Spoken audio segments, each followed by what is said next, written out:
cursos que tenemos en la escuela de posgrado. Gracias a la maestría en formulación y evaluación de proyectos, esto se ha hecho realidad. Hemos traído uno de los principales expositores que hay hoy en día en Guatemala, que de alguna manera ha estado viviendo el día a día de la economía, el día a día de la política del país, y que de alguna manera, por favor, la experiencia de él es muy importante para poder visualizar nuestra toma de decisiones para el futuro. Eso es lo más importante de la Universidad de San Carlos, exponer diferentes puntos de vista de la realidad nacional. Es para mí un placer tener aquí al licenciado Alfonso Portillo. Nosotros vemos que la agenda de él es cargada y se ha tenido la oportunidad de estar con ustedes, especialmente la gente que está estudiando evaluación y formulación de proyectos. Pues de verdad es un placer tenerlo acá. El vicepresidente es abogado notario, maestría en economía, todo esto lo hizo México. De alguna manera vamos a ver en él una faceta de docente. Vamos a ver en él no el político, sino una persona que está preparada para tomar decisiones, una persona preparada desde el punto de vista académico para transmitir conocimientos. Eso es lo que vamos a ver de él en este momento. Ojalá, de verdad, que ustedes puedan captar lo más importante de la realidad de nuestro país, que en los últimos momentos hemos cambiado mucho la historia, que también él va a tener sus particulares puntos de vista. Y es importante para ustedes que se están formando como maestros en formulación y evaluación de proyectos. Conocer la realidad de nuestro país es lo primero que tenemos que tomar en consideración. Por eso es un placer para mí. Gracias, Alfonso, por estar aquí con nosotros. De verdad, sabemos de tu agenda que es cargada. Sabemos que tenés poco público, pero esto es nuestra maestría. De alguna manera se escoge a la gente para estar aquí en la maestría. Pasan un proceso de propedéutico y tenemos pocas aulas para dar este tipo de cursos, este tipo de profesionalización a los licenciados que salen de ciencias económicas de cualquier universidad del país. Pues bienvenidos, y espero que esta charla les dé información necesaria para su toma de decisiones, esencialmente proyectos.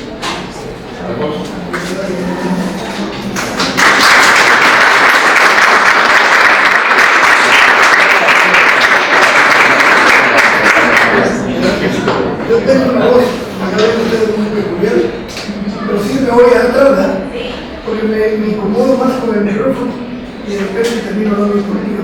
Pero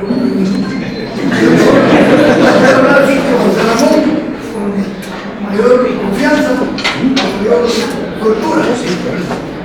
Gracias, José Ramón, y muchas gracias a la maestría por invitarme a esta conversación con ustedes. Es una conversación que vamos a aprender todos. Yo tengo mucho que aprender de ustedes. Yo estudié, como bien dijo José Ramón, leyes, economía y ciencia política. Y sin embargo, cuando más aprendí no fue cuando escribir, sino cuando di clases. Porque cuando uno estudia, puede hacer la tarea o bien no puede hacerla, o puede estar en clases sin estar concentrado y estar pensando en otra cosa, como suele suceder mucho. Cuando yo estudié economía, lo estudié porque un amigo, ya murió, un gran político, Marco Antonio Villamar Contreras, diputado más joven que ha tenido la historia de Guatemala, 23 años fue diputado, fue presidente del Congreso Diputado. Y cuando yo me gradué de abogado, voy a contar esta anécdota porque es importante, me alegra tanto estar aquí en la universidad, un honor para mí, y ante ustedes, que merecen todo mi respeto y mi aprecio, porque hoy ustedes podrían estar haciendo otra cosa, y yo también, y estamos aquí un día sábado. Te digo que estuve a punto de sentirme la lágrima porque vi la foto de los cursos libres que da la Universidad de San Carlos, y esos miles de estudiantes, a pesar de las condiciones económicas, tienen que trabajar la mayoría. Me hablé al rector ese día Le hablé al rector porque salió, disculpe que me divague un poquito, salió una cosa muy bonita. Salió una foto abajo en el periódico, quedan miles de estudiantes inscribiéndose por el curso y arriba una escuela que se llama Abraham Lincoln, que los estudiantes de secundaria habían ganado en robótica. En segundo lugar se llevaron a Centroamérica y no tenían ni un centavo para viajar a Boston, no iban a hacer un campeonato americano, de todo el continente americano.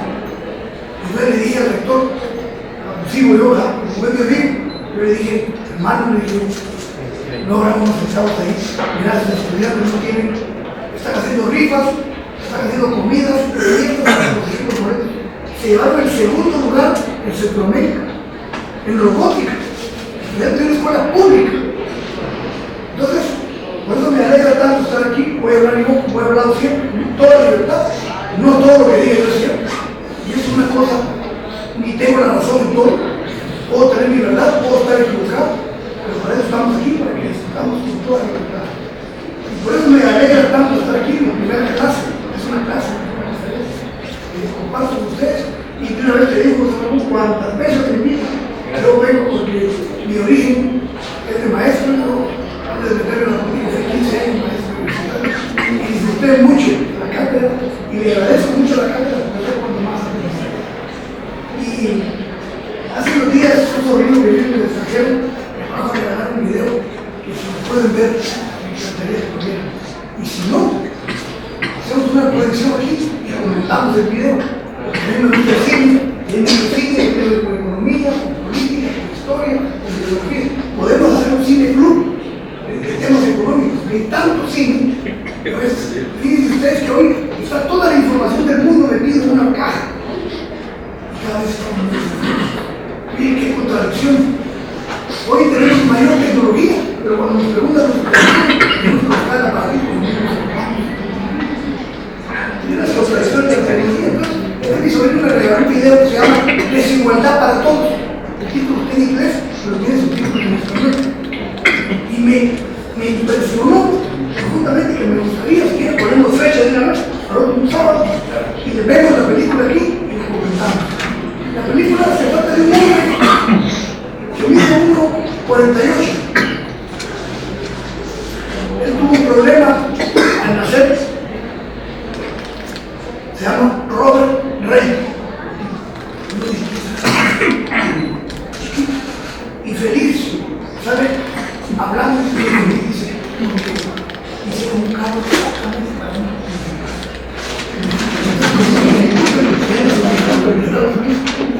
pero es un genio, pero no es un genio, es un hombre con un corazón, con una visión de la maestro de la Universidad de Berkeley y ministro de Trabajo de Clinton.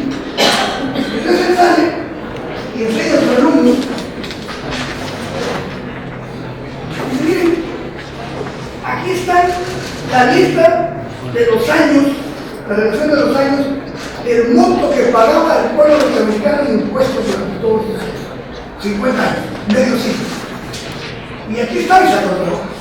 ¿Qué no van a ver ustedes? Aquí está la evolución de los salarios en esos mismos 50 años. Ahí se dice, es líder, hay un periodo aquí de 5 años, en esos 50 años, en que aumentó exageradamente el salario de los trabajadores. Entonces yo me puse a ver como que ignora. Entonces me puse a ver detenidamente los años y dice que casualidad, cuando yo era de trabajo. Yo no me había dado cuenta. Lo dije tan sencillo y tan humilde. Es una maravilla escucharlo. Me comprometo con ustedes, tomando fecha hoy, y vemos el estereotipo de todo, ¿verdad? Y vemos que hay otras películas que tienen que ver con la bolsa, con la banca financiera, con la quiebra del banco. Aquí vamos a hablar de todo eso hoy. Vamos a hablar de todo eso porque por eso me encanta estar hablando con ustedes. Tienes cautelo de Robert Rey, no solo porque lo vamos a ver, sino porque Robert Rey llena auditorios donde va en la universidad, 3,000 estudiantes lo quieren escuchar.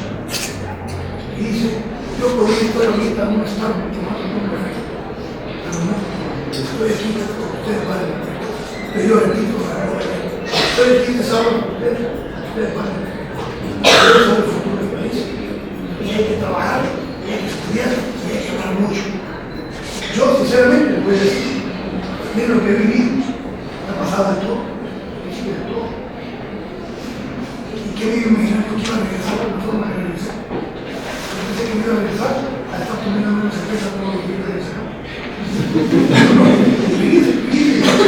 Mi hija, Gabriela, que tiene 14 años, vino el sábado de México, y he estado con ella media hora. Y nos gusta ver películas y no hemos podido ver. Ya se va mañana. Puede mirarlo, grupo ha sufrido también inocencia. Y por eso estoy aquí, por eso nos hablamos de agradece. Vamos a hablar con toda libertad. Aquí sé que hay distintas especialidades, pero en el centro de todo está la economía. Y ese es el problema. Por favor. El gran problema que no hemos entendido. Que el centro de todas las decisiones tiene que ver con la economía. Para donde uno voltea a ver, todo es economía. Y todo tiene que ver con el Estado. Por eso ustedes tienen que estudiar mucho, tienen que leer, no se concentren solo en el tema en que ustedes están especializados.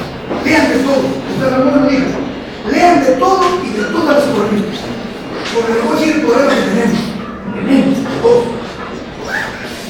Ustedes van a la Universidad Francisco Marroquín y solo se enseña el pensamiento liberal. Y entonces están creando hombres parcializados, como los que decía Marx en el capítulo 24, cuando habla de la revolución originaria del desarrollo industrial. La especialización, la división del trabajo. De un alfiler simple, decía Marx. Uno va a hacer la cabecita, otro hace el cuerpo, otro lo niquela, otro le saca la azul, y así cada trabajador va haciendo una fase del alfiler. Bueno, pero eso es la división del trabajo, porque cuando se dividen las funciones de un solo producto en varios trabajadores, se incrementa la productividad, se eleva la cantidad de productos por el mismo tiempo de trabajo. Pero en la enseñanza no funciona así. En la enseñanza funciona al revés. En la medida que solo sabemos una cosa en la vida, somos más limitados para aportar. Entonces ustedes tienen que estudiar, no que sean especialistas, pero tienen que tener una referencia de lo que es el Estado. El Estado es fundamental. ¿Por qué creen que se pelea tanto por el Estado? Por estar en el Estado. ¿Por qué el sector privado siempre quiere tener su ministro de Finanzas? Ese fue el error mío. El sector privado me propuso, cuando yo gané la presidencia, el ministro de Finanzas, el ministro de Agricultura y el de Economía. Solo yo quería los tres. No, miren, eso yo quería tres. Y los tres más importantes. Pero se los negué y ahí vino la confrontación. Hay que saber qué es el Estado. Y hay que saber cómo funciona la economía. Aquí vamos a hablar de... Tenemos tiempo, no se preocupen que si quieren nos vamos a dar dos. Pero vamos a hablar de cosas importantes. Tienen que leer historia. Y tienen que leer a un historiador económico que se llama Fernand Braudel, cuando lo puedan ver.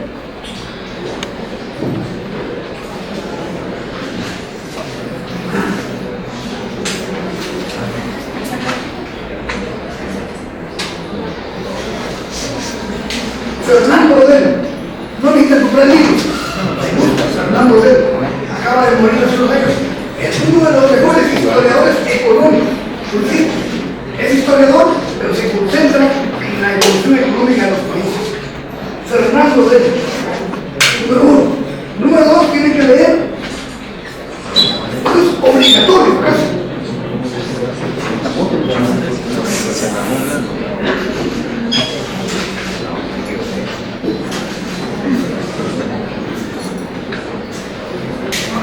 Thomas Piketty acaba de publicar, ya está editado en español, uno de los libros que ha causado conmoción en el mundo. Se llama El Capital en el siglo XX. Es un economista francés que con un equipo de un posgrado de la Universidad de París dedicaron 15 años a estudiar la evolución de la desigualdad y el desarrollo del capitalismo. ¿Y por qué Fernando Rodel? Porque Fernando Rodel dice una frase maravillosa. Dice, la historia no solo es el relato de acontecimientos, sino es la interpretación del pasado para entender el presente. Y a nosotros la historia que nos dan en 1492, Cristóbal Colón llegó aquí en tres carabelas, y no hay interpretación de que España quería crecer económicamente, quería convertirse en un imperio a nivel mundial. No, solo nos dan los datos. Él nos enseña una historia para empezar. Entonces, ¿qué pasa cuando digo que en la Universidad Francisco Martín, ustedes saben que un economista de Martín, y lo sacan un poquito, ni siquiera mucho, de un tema que tiene que ver con la desigualdad social, que tiene que ver con la injusticia social, que tiene que ver con el salario? No solo repiten lo mismo como el periódico, sino que cuando se sale del tema,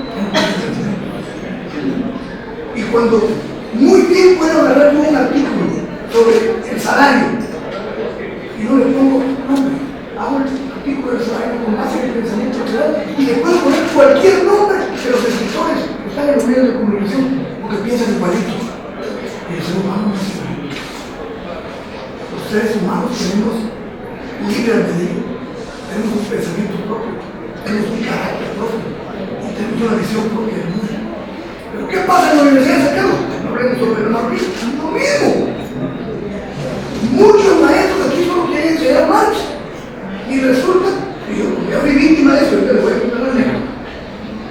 Yo sé que tengo que estudiar de todo. Por eso cuando hice abogado y me encuentro más comida, más Contreras en un elevador y le regalo mi tesis, fue premiado mi tesis de abogado. Y la abrió mientras íbamos en el elevador, en el edificio donde está el igual. ¿No se me olvida eso? No lo veo el índice. Y digo, todos no saben nada de economía. Estudié economía. Me dejó traumado, ¿eh? Porque en vez de felicitarme por la tesis, yo presumí que me estaba con la tesis. Puede estudiar economía. No sabe de economía, no puede hablar ni de derecho, ni de política.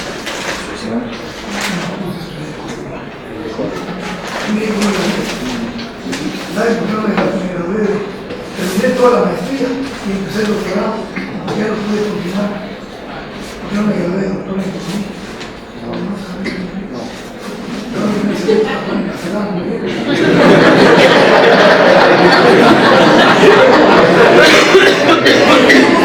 En México se aprende inglés. ¿Por qué? Porque es el idioma universal que estamos prevaleciendo en la economía y en la política. Y yo siempre las paso, quizás porque no quería lo mismo, nunca quería la política, nunca me metí a estudiar inglés. Entonces, ¿qué pasa en los mexicanos? También, cuando se salen de hacer, lo sacan un poco del pensamiento marxista, y yo di clases de capital. Yo, si en algo me especialicé, es en dar clases del todo uno de capital.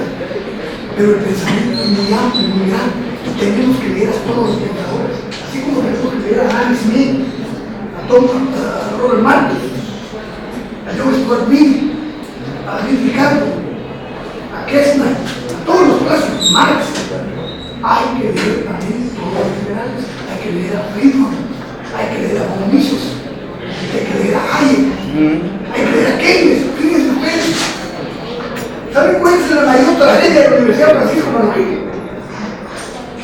La mayor tragedia para Francisco Marroquín es que enseña a von Hayek y a von Mises, pero no son ellos los que aplican en el mundo. A los que se está aplicando todos los gobiernos en el mundo es Keynes. Entonces están enseñando algo que no tiene nada que ver en la práctica. ¿Qué me pasó a mí? Y gracias a Dios que había estudiado por mí. En 1991 fui electo por el Congreso de la República como miembro de la Junta Monetaria. 5 años estuve en la Junta Monetaria. No era diputado yo, pero vi un pleito, había las casualidades de la vida, las circunstancias de la vida. Acuérdense de lo que decía Ortega y Gasset. Yo soy yo y mis circunstancias. De repente estoy yo con ellos en un restaurante y me llaman, gran pavo, y me dicen, oye, contigo estaría dispuesto a aceptar la representación del Congreso de la Junta Monetaria. Es el sueño de todo economista, ser miembro de la Junta Monetaria. Por cierto, ahí conocí a contigo un intercambio y unos compañeros de la Junta Monetaria. Y voy a la Junta Coordinadora porque el Congreso no se ponía de acuerdo. Dijeron los diputados, busquemos a alguien que no sea diputado. Casa, ahí. ¿Qué iría a la Junta Coordinadora? A estar haciendo. Un año. No me vergüenza decir. Un año que no abrí la boca. ¿Por qué? Porque yo había estudiado economía política marxista. Yo había estudiado Marx y ni modo que me iba a poner a hablar de Marx en la Junta Coordinadora. Todo hablar de tasas de interés, de tasa de crédito, de tasa de retorno. Santísimo. Ahí me di cuenta que tenía que estudiar otra cosa porque al año hablé. Habla de ¿Por qué? ¿Por qué le digo este mensaje de introducción? Hay que leer de todo para no tener un pensamiento acrítico o un pensamiento parcial. Todo tenemos que leer, claro, con reservas, que nos pega más con todo. No todo lo que se escribe es cierto, ni todo lo que se dice es cierto. Entonces el tema que hoy quiero platicar con ustedes es ¿cómo es posible que Guatemala haya llegado a una situación económica en la que estamos, en la que todos contribuimos y de la que todos somos responsables y de la que todos tenemos que participar? Porque en Guatemala nadie puede tirar la primera piedra, pero tampoco nadie le puede dar espacio. Ustedes van a jugar un papel importante como intelectuales, como asesores, como académicos, quién sabe cómo posible. Pero el gran problema es que se ha perdido la formación de los políticos, se ha perdido el debate en el país. Miren, yo estudiaba primer año de Derecho en el MUSAC, ahí estaba la Facultad de Derecho.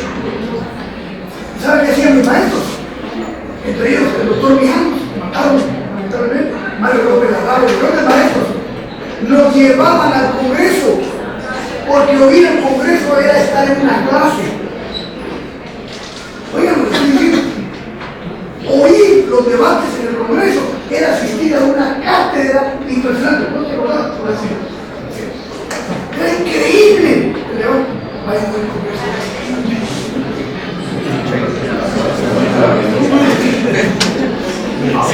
Ahora no, ya no hay ideas. No hay ideas porque se acabó la política. Ahora, y lo acabo de decir, yo estaba muy enojado, el señor Palizón está enojado, yo tenía que decirlo. Todo el mundo sabe que venden 8 millones de pesos cada vez que se sube segura. Y todavía le dicen a usted, y a usted se está subiendo el precio. Todo esto lo hemos hecho nosotros. Porque lo bonito es que no tenemos la culpa. No, todos tenemos la culpa. Las mentiras de cuenta que yo hice, y las pagué, ¿quién me las puede quitar de encima? Pero el problema es que la mayoría están dispuestas a aceptar, pero no se recupera. La situación del país es como todos nosotros.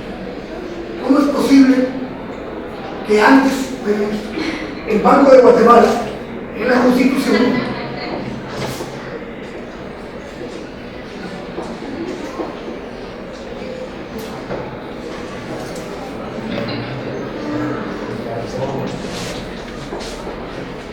entrando en materia, en la Constitución se decía que el agente financiero del Estado se llama Banco de Guatemala.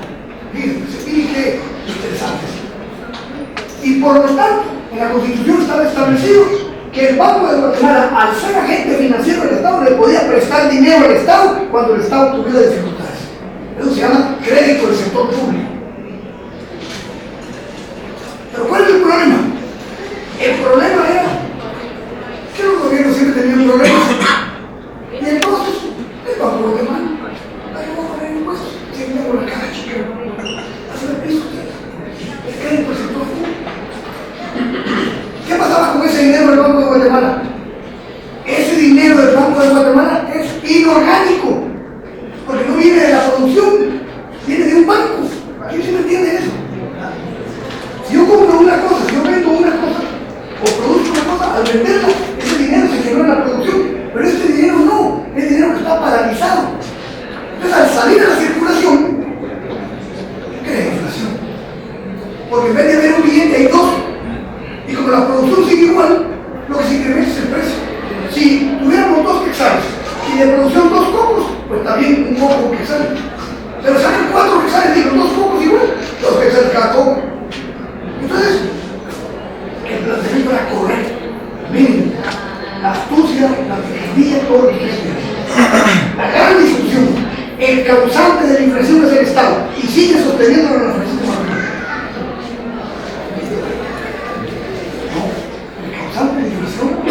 Estado débil, que no tiene capacidad para cobrar impuestos y no tiene capacidad financiera para resolver los problemas sociales. ¿Por qué?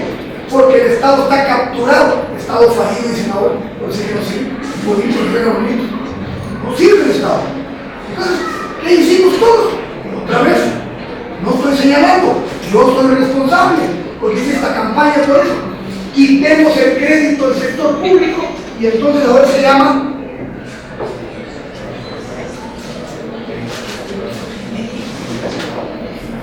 crédito cero. Crédito cero, en palabras sencillas, el Banco Guatemala no le puede prestar dinero al Estado, al gobierno, porque causa inflación. Miren, venimos todos los tontos y ocupamos el Congreso y cambiamos la Constitución. Y vine yo y recorrí el país diciéndole al pueblo de Guatemala que votara por la reforma constitucional. ¿Cuál es el resultado? ¿Cuál es el argumento? Primero, dos argumentos había. Primero, que el crédito del Banco de Guatemala al gobierno causaba inflación. Primer argumento. Y segundo, que al quitarle ese chorrito al Estado, el Estado se iba a ver obligado a hacer una reforma fiscal profunda para no tener que depender del Banco de Guatemala. ¿Sonaba lógico? Sí, no. Sí, dijimos, ¿qué había debajo de la mesa? Y el que hizo la propuesta, sé el nombre del que hizo la propuesta, se llama Mario Fuentes con el grupo de banqueros. Lo supe después. Yo pensé que el proyecto venía del gobierno, no, venía del sector privado y de los banqueros. ¿Qué pasó? El Estado no hizo reforma fiscal. No hubo reforma fiscal. No podía, fue crédito cero. No podía acudir al Banco de Guatemala. Entonces, ¿a dónde acudió para crédito fiscal? A los bancos calmados. Entonces son los nenes.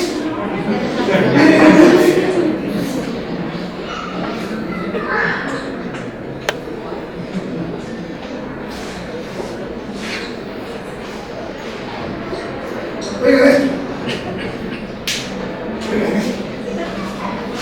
129.000 millones de quetzales le debe el Estado, de lo cual el 80% se lo debe el banco, a los bancos privados.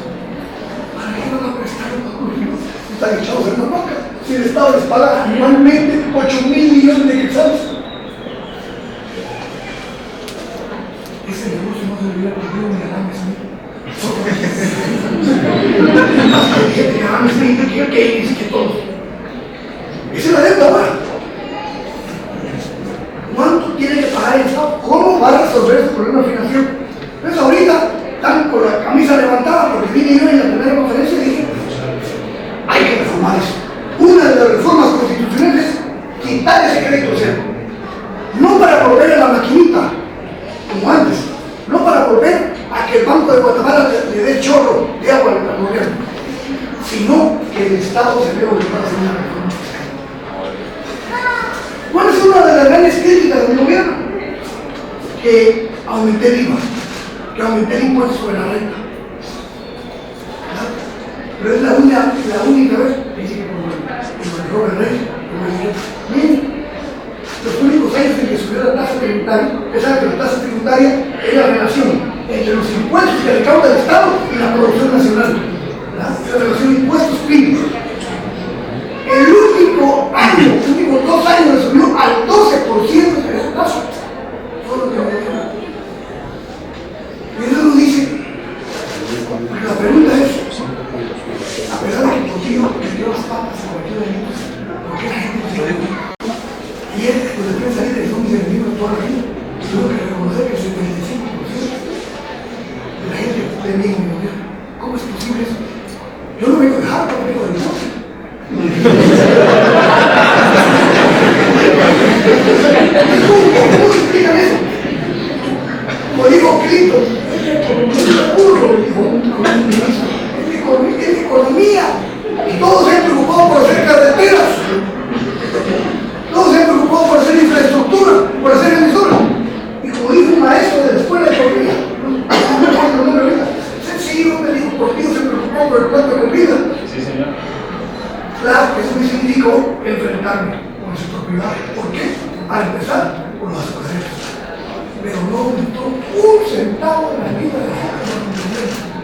cuando llegó el Che, 24% de entrada a la vida de ese país.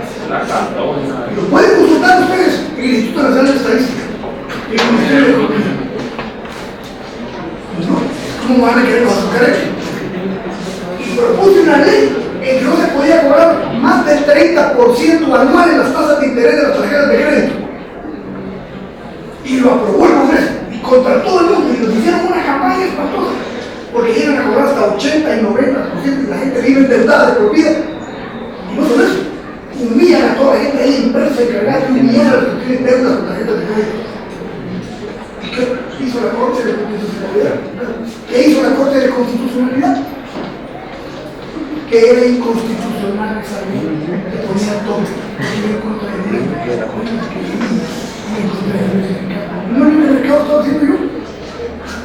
Y no permití que viniera pollo de afuera, pues pollo Tyson, con cero de acción. Y no permití que viniera harina sin impuesto. Hasta la cerveza brava no entraba, tenía 11 años queriendo entrar. Por ahí entró. Y ahora no entró la brava, entró un montón de cerveza ahora. Entonces, la economía es la clave, la política económica. Entonces, ¿por qué? De eso es lo que vamos a hablar hoy. ¿En qué consiste la política económica?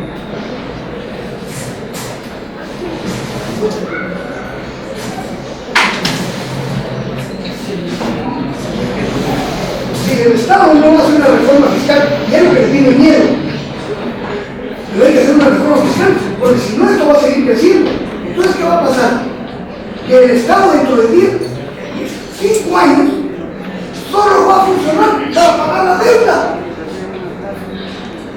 ¿Y saben cuál es lo más grueso? Solo paga intereses, porque no puede pagar el monto fundamental. O sea que la deuda, el monto fundamental de la deuda, no disminuye, porque el Estado solo paga intereses. Entonces quiere decir que no solo está creciendo porque no paga el monto fundamental, sino que cada vez se está endeudando. Es los famosos bonos. Las deudas públicas son famosos bonos. ¿Y quiénes compran los bonos?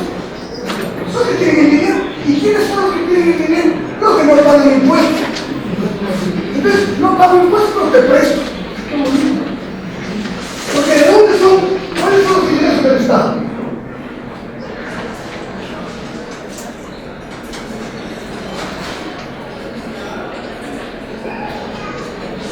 Pero voy a decir una cosa. Todo lo que hace el Estado se llama política. Lo que hace en educación se llama política educativa. Lo que hace en el campo laboral, política laboral. Lo que hace en economía se llama política económica. ¿Y cuáles son las grandes ramas de la política económica que hace el Estado? La política financiera,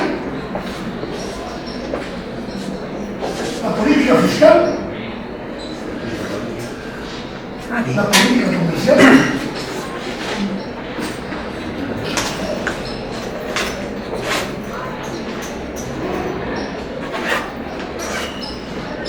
Política salarial y política monetaria.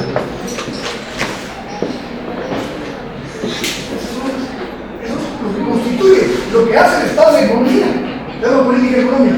Y las ramas son la rama financiera, la fiscal, se llama política fiscal, política financiera, política comercial, política salarial. Veamos la primera, la segunda, después porque esta es más importante que la primera. ¿De dónde saca? ¿De dónde se hace el presupuesto?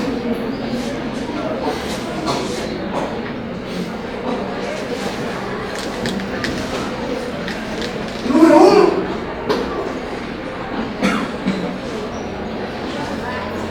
impuestos. El IVA, el impuesto sobre la renta, los aranceles. Esa es la fuente fundamental de ingresos del Estado. O sea, la columna vertebral de la política fiscal son los impuestos. Después,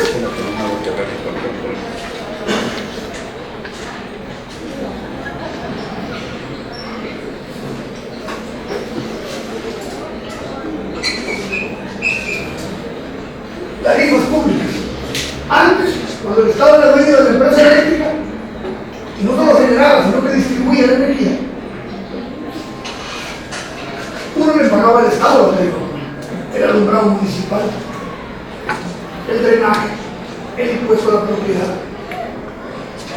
son tarifas públicas del Estado, el agua, la seguridad. Pero resulta que como el Estado lo han desmantelado, le quitaron la empresa eléctrica, desmantelaron el Ministerio de Agricultura, cada vez el Estado viene achicándose. Ella, ¿qué le quedó de tarifas públicas? El pasaporte, el DPI, bueno, el DPI también es privado, ya no lo hace el Estado. Está bien, yo no me pongo a que el Estado se desembarace de algunas actividades, pero no se puede desembarazar. Otra fuente.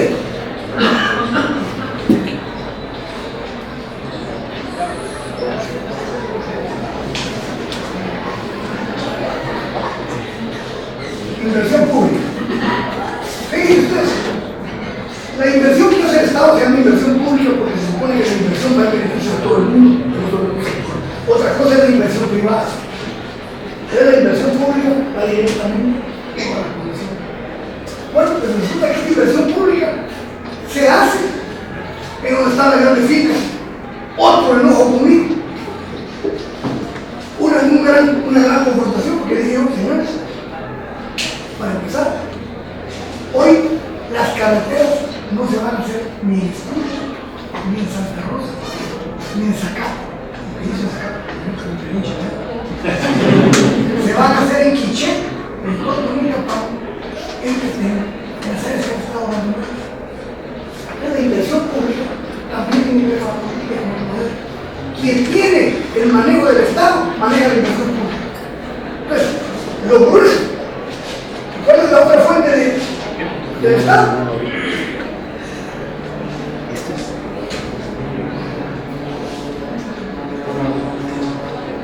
Endeudamiento, deuda pública.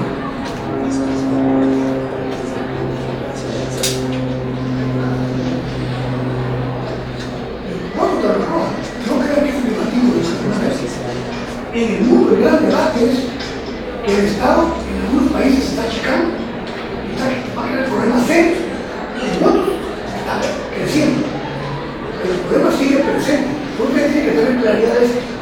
Como para no quedar más como país del capital y no se ponen impuestos. Entonces se acude a la deuda pública, el gran negocio. Si ustedes tienen un dinero, busquen el capital de todo uno, y busquen el capítulo 24, se llama sobre la acumulación original. Y necesitan leerlo todo. La mitad del capítulo es muy grande. Pero ahí tiene un subcapítulo de sanar deudas. Esto que lo estoy contando, Marx escribió en 1870.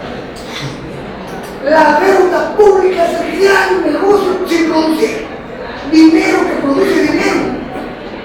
Porque la fórmula de Marx es dinero, mercancía, dinero incrementado. Se acabó la producción, entonces dinero. ¿Cómo no va a haber grandes riquezas, impresionantes riquezas, si no hay impuestos? Y la deuda pública se convirtió en gran negocio privado. Se llama deuda pública porque la pagamos todos, pero se la pagamos a los privados. Y para acabarla, la inversión pública también está en beneficio de los fondos.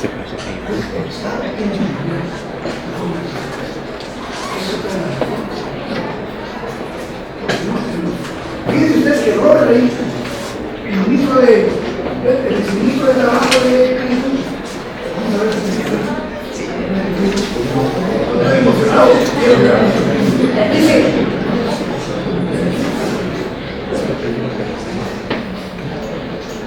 vaya a hablar de Reagan y de Margaret Thatcher de la política y de entrada les habló.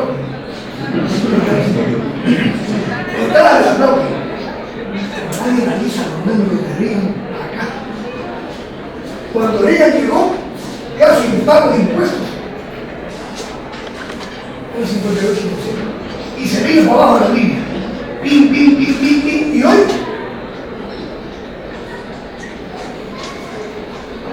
es más, entre ese periodo y entre los 2000, esta es la tasa tributaria. ¿Qué tasa tributaria de Estados Unidos? La más alta del mundo. 2022. Y en medio todavía hubo un presidente, George Bush, papá, que dijo un discurso: lean mi cenario, no más.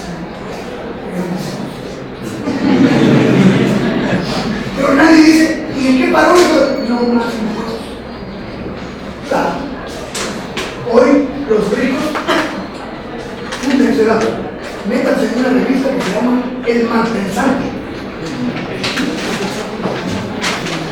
Van a encontrar los mejores artículos de economía, de historia y de política. Es una revista digital colombiana, se llama El Malpensante.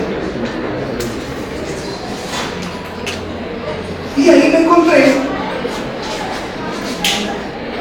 en internet un artículo de Stephen King. ¿Saben quién es Stephen King? El creador de películas de terror.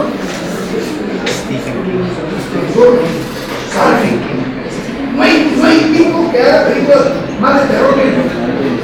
Y Stephen King tiene una fortuna de cerca de 4.500 millones de dólares. ¿Saben qué dice el artículo? ¿Saben cómo se llama el artículo? Por favor, cobren los impuestos. Así se llama el artículo. ¿Por qué? Y empieza citando uno de los hombres más ricos de los Estados Unidos, Buffett, dijo en una entrevista: pagan más impuestos mi secretario que lo que pago yo, proporcionalmente hablando, ¿verdad? De acuerdo al ingreso. Yo pago casi el 10%, mi secretario paga el 40%. ¿Cómo es posible eso? Que mientras menos gana uno, más tiene que pagar proporcionalmente el Estado, cuando debería pagar para los que tienen más. Sí. Entonces, qué lindo, ¿verdad? Qué lindo para los ricos. Toda la caída de la tasa de interés, los ricos más ricos de Estados Unidos, vamos a ver, Estado norteamericano, con la deuda más grande de la historia de no cabe en una computadora.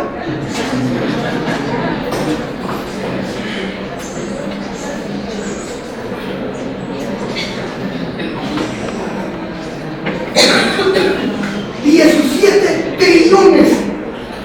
Bueno, estamos hablando de 17 millones de millones de dólares deben. Y los negros están felices. Los chinos. Solo los chinos le deben 8. Y a los japoneses 3. Y los demás en la comunidad de Europa. Claro, qué lindo que se bajó la tasa de interés del 58 trillones por ciento. Pero nadie dice, miren la deuda de los Estados Unidos. Hay un artículo de Robert Halperin, hay un libro de economía que se llama a Estados Unidos la economía de la deuda. ¿A dónde va a parar esto? Allá estaba yo en Denver, en la cárcel, y en la cárcel de Nueva York, y fui a comprar los Crocs famosos, son muy cómodos, Crocs made in China, el uniforme made in China, los relojes que venían made in China, los alimentos chinos o de Vietnam. Y dice Estados Unidos ya se acomodó con la deuda. ¿Cuándo va a pagar eso? ¿Y sabe usted lo que tiene que pagar de interés sobre eso? Estados Unidos viene, por eso que se inventa guerras, porque las guerras permiten tener más control de petróleo, de fuentes estratégicas de energía. Entonces, el imperio tiene un problema muy serio. Es un tema que deberían de investigar. La deuda pública de los Estados Unidos, 17 trillones. Es impresionante. Y solo China debe 8 trillones. Entonces, ¿qué es lo que están haciendo los chinos? Como los chinos no tienen que pagar con los empresas, pagar por todas las empresas de Estados Unidos. Es que va a pagar con la aparato industrial norteamericano, que la soberanía y que la estatua de la libertad. Esa es la economía mundial hoy, y eso es lo que nosotros. Entonces, hay que estudiar la política económica. ¿Cuál es la otra política importante? Cuando yo llegué al gobierno, la tasa tributaria era 8%. Cuando hice la reforma fiscal, llegó a 12%. Ahora está de nuevo entre 8 y 9%. ¿Cómo lo vamos a tener que enfrentar? Y nadie quiere tocar impuestos. Pero el colmo, fíjense ustedes, proponen una ley en el Congreso que se llama Ley de Producción y Empleo.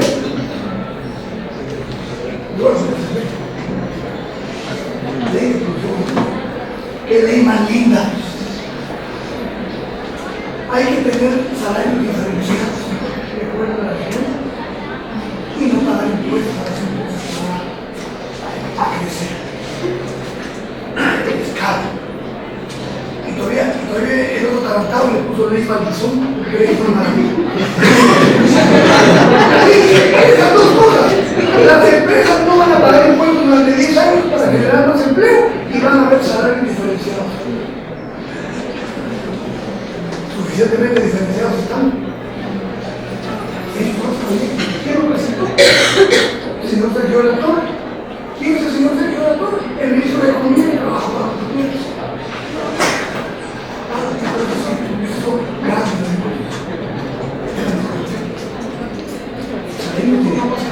Incluso que esa ley significaba crear un hoyo de más de 2.000 millones de quetzales. ¿Cuál es la otra?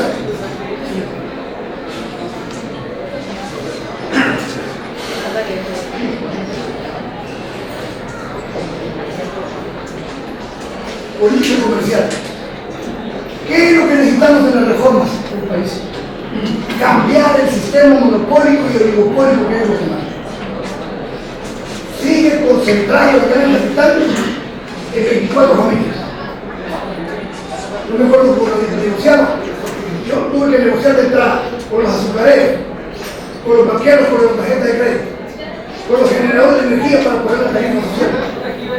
Y cada vez que iba a la reunión, yo pensaba que me iban a negociar con gente distinta. Los mismos estaban en esa carrera, pero siempre sí es me dije, escuché, que no le pongo el paquete.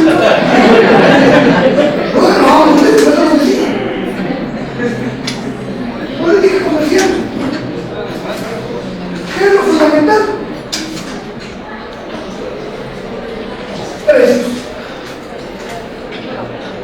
Calidad del producto.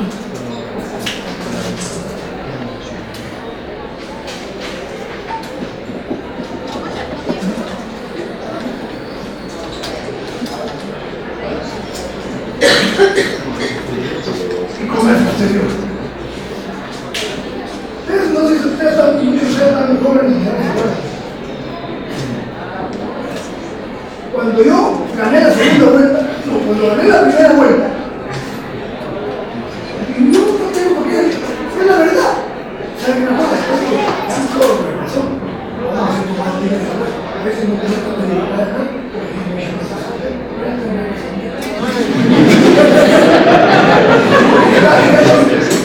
Me reuní con los azucareros porque entre la primera vuelta y la segunda los negros incrementaron 14.58% de azúcar. Y ya me habían dado un año y medio de devolución. Llegó con Julio Herrera, Alejandro Butrán, Jared Wilder, un Campollo, no los que me acuerdo. Todos nos reunimos en el Hotel Prince, no me olvido. Y agarré el cheque, ya lo habíamos depositado, no se mandaba a comprar un cheque de acá. Y se pusieron pálidos con el cheque. Aquí el cheque lo compró. Porque Alfonso,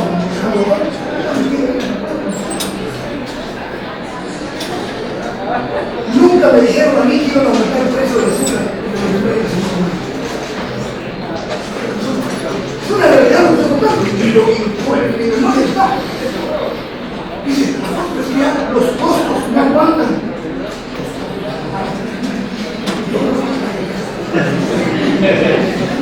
O regresan, aquí está el millón y medio de pesos. O regresan al precio anterior y dejan sin efecto el 14.52%. O yo traigo, estaba Armando Becha, gran gerente general de Cruz de Azúcar.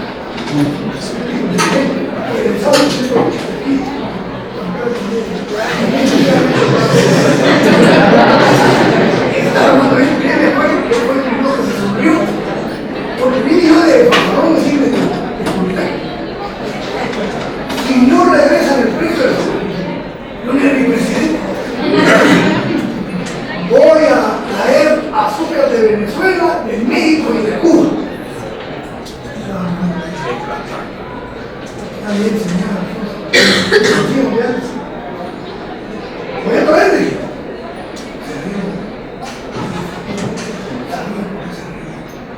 Porque los azucareros están conectados a todo el mundo.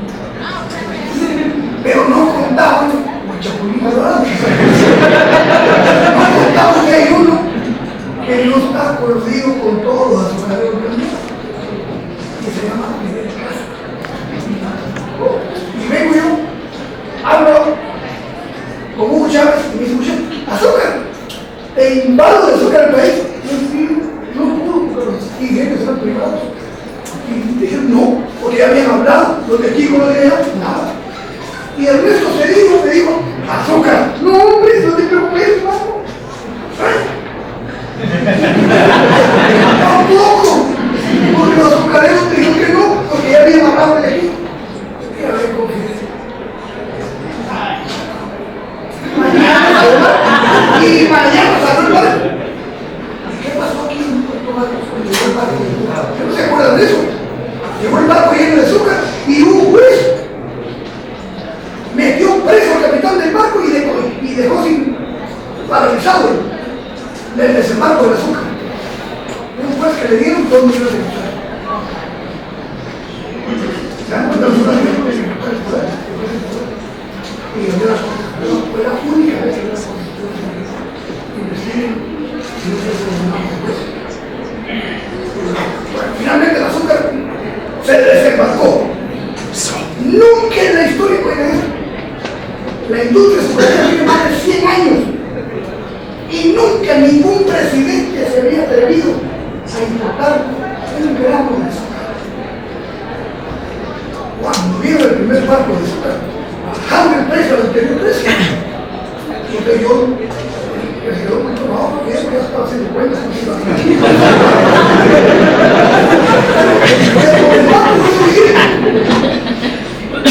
no azúcar. Eso es lo que tiene que hacer el Estado. Esa es su obligación del Estado. Preocuparse por los precios de la canasta básica, porque una función fundamental es preocuparse por la alimentación de la población. Y ustedes como economistas lo tienen que saber. Esa es la función del Estado.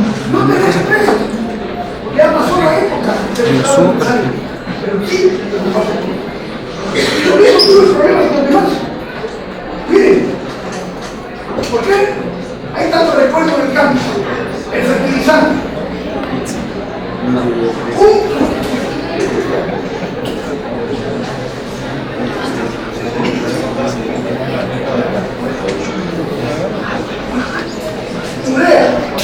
La urea es uno de los componentes para la agricultura de los concentrados en la segunda fertilizantes, bonos. Vengo yo y me doy cuenta que el quintal de urea valía en Guatemala 176 hectáreas en esa época. No sé qué está ahora. Y viene el ministro de Agricultura, un gran ministro de Agricultura, que es Silva Herrera, me dice, presidente, ¿por qué tengo que comprar los fertilizantes a los distribuidores de Guatemala? Si en Tapachula, que tengo 86 hectáreas, la mitad. No les estoy mintiendo, también en medicina. Van a Tapachula y hay una medicina que cuesta 80 pesos, allá cuesta 30. Esa es la economía desgraciada que nos tiene aquí, cerrada, monopolizada, oligopolizada y manejada por un Estado que no sirve para la función. No es posible que cueste 30 que se hacen unas pastillas en Tapachula la misma. Y aquí cuesta 80. Entonces compremos en Tapachula. Me pidieron audiencia inmediatamente de un Vidal, de Santos, de los grandes. ¿Y qué pasa? Le dije, ¿por qué no bajan un poquito de 176? Bájenle un poquito. Y entonces yo no necesito comprar una Tapachula. Ni siquiera le estoy pidiendo que lo venda a la empresa de Tapachula o de México. Le estoy pidiendo que le baje, porque el fertilizante se lo voy a dar por el costo. No se le va a ganar nada al campesino, no tiene fertilizante. No me sale a mí si me sale. Fíjense,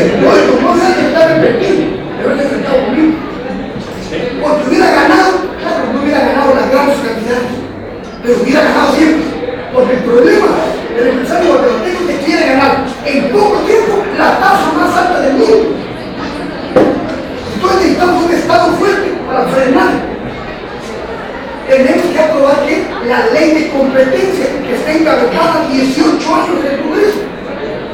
Yo quise aprobarla y sobornaron a todos los diputados. En Colombia hay una ley de competencia que no permite que ningún capital sea dueño del 100% de grandes empresas de energía, de petróleo. Y sí, no se puede tener el 100%. Y aquí no solo son dueños del 100% de las empresas, son dueños también del 100% del Estado. ¿Cómo vamos a tener una economía? Es una sociedad muy desigual y muy confrontada. El Estado tiene que regular los precios, pero no tiene que poner precios tope. Oigan, ¿se acuerdan que nos enseñaron los precios tope? Eso es lo peor. ¿Por qué? Porque al poner precios tope se crea inmediatamente el mercado negro.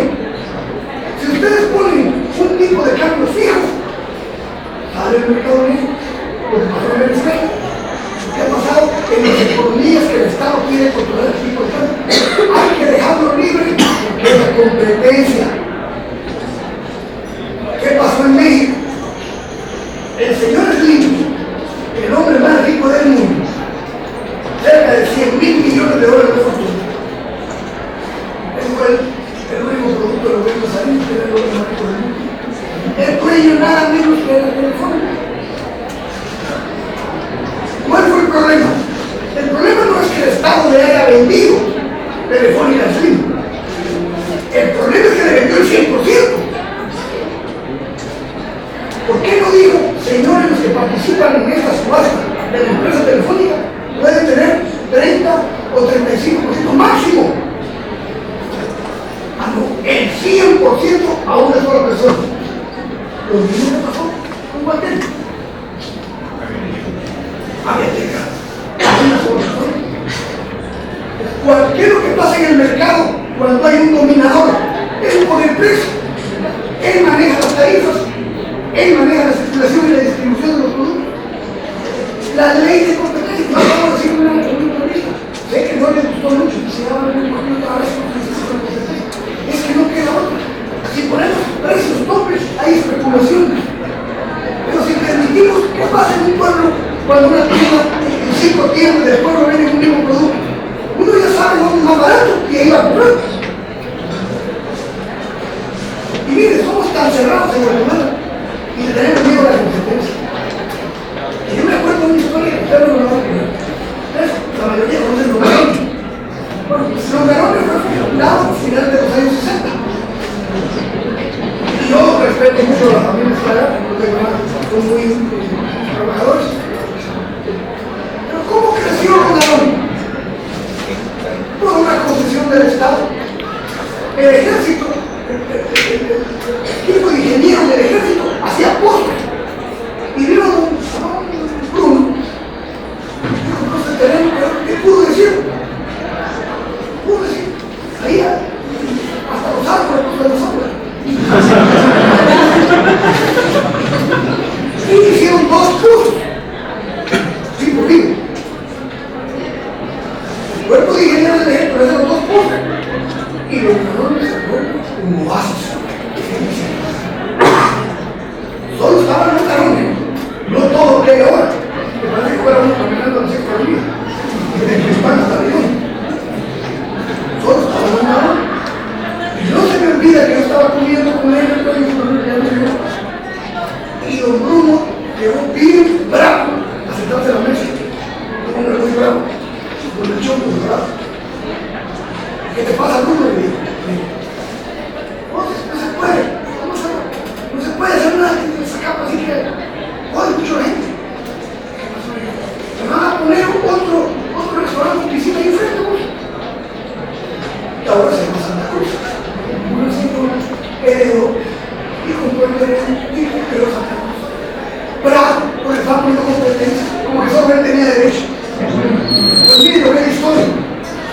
Se puso Santa Cruz, después en Atlante, ahora está Pasaría, bueno, ahora hay 6. Y los 6 están llenos, todos. O sea que para todos hay un mercado, pero no queremos competencia. Ustedes creen que se van a empobrecer los polleros porque ven el pollo barato. No,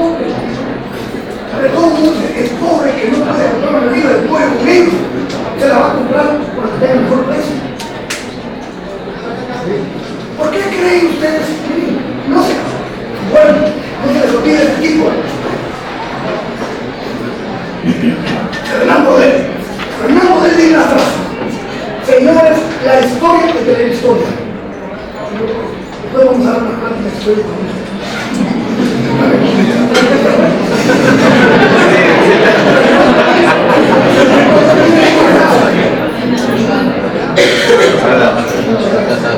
Mucho tiempo. Fernán Model dice, la historia demuestra que no se puede ir contra el mercado. El que quiera controlar el mercado se equivoca. Y voy a ir a más. El que quiso ir contra el mercado de la droga en el pasado fracasó. El que quiso ir contra el mercado del alcohol fracasó. El que quiso ir contra el mercado del sexo fracasó. Porque el mercado es sencillo. Uno que ofrece y el otro que compra. Y mientras haya uno que compre, aparece hasta debajo de las piedras uno que le vende. ¿Sí o no? Entonces los gringos empiezan una guerra contra el narcotráfico y no se preocupan que los compradores los tienen ahí adentro. Y son 10,000 al mes más. ¿Cómo van? Están declarando la guerra una solución militar a un problema de mercado, a un problema económico. El problema del narcotráfico es un problema de salud pública, no es un problema militar. Porque si es problema militar, es mejor negocio.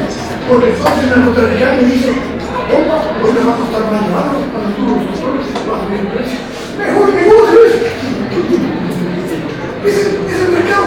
Mientras haya quien compra, aparece quien venda. Ese es el Fernán Model. ¿Por qué se equivocan los estados? El problema es la demanda que existe en Estados Unidos. Y hay una doble moral de los Estados Unidos. ¿Saben ustedes que permiten que cierto porcentaje de droga pase? Porque el día que no pase la droga, ese país se vuelve loco.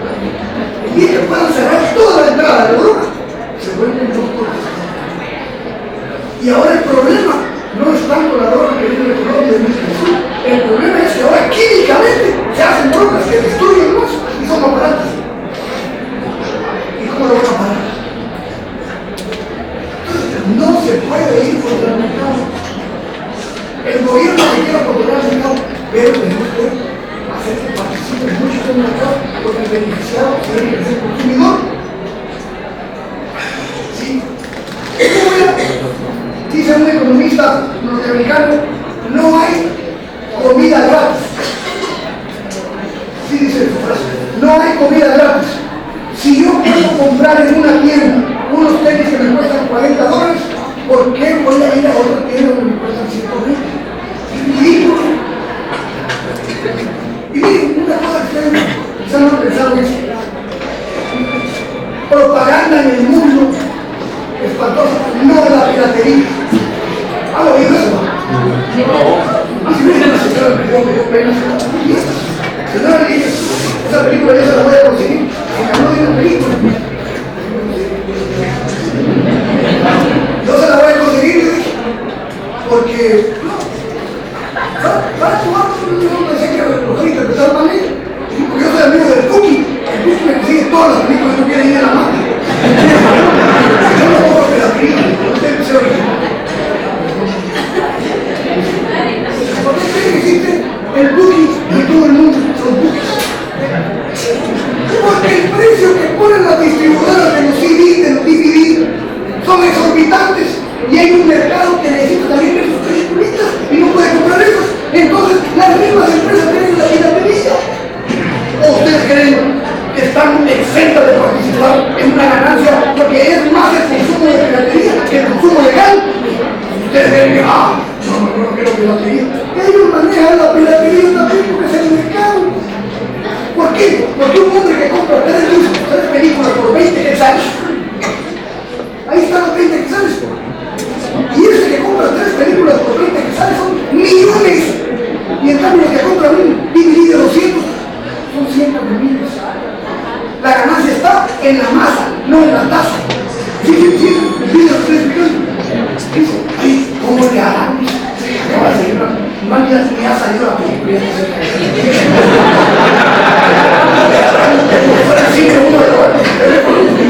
Es la misma empresa, sale la película pirata.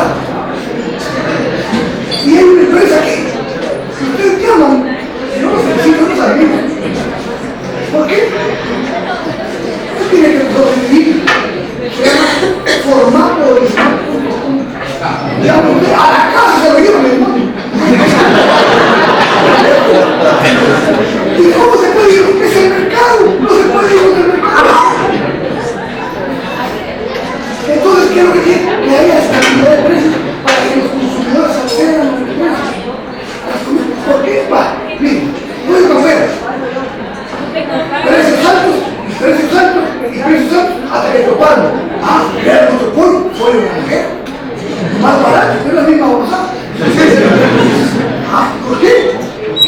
en el mercado. Y como les pusieron pirulito, más. Y como les pusieron pollo, ahora ya.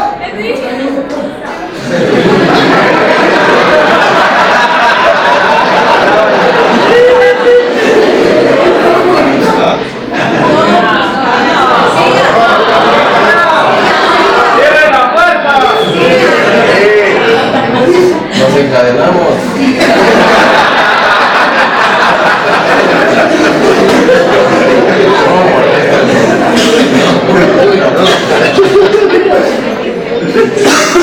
Concluyendo, me faltan muchas cosas, tenía que hablar de la política fiscal, tenía que hablar de la policía y del comercio exterior.